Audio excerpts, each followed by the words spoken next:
Good morning.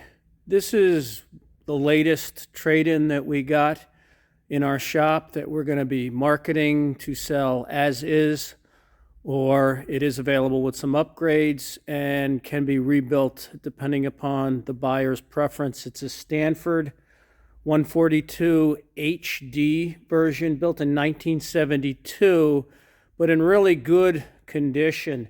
It's capable of a rewind roll diameter of 36 inches. We measured it out. It seems to be 32, limited only by a replaced pneumatic cylinder, but can be 36-inch diameter. Maximum roll weight, 500 pounds. The web width is 24 inches wide, and it runs at 1,000 feet per minute. Currently set up for a power of 240 volts, 3-phase, and it has a grooved roll, so it can be set up for either razor slitting in a grooved roll, or we can set up for razor slitting and nest, basically for taking trim, since it's a simplex wind up. But a quick walk around, it's in really good shape. We have had it running.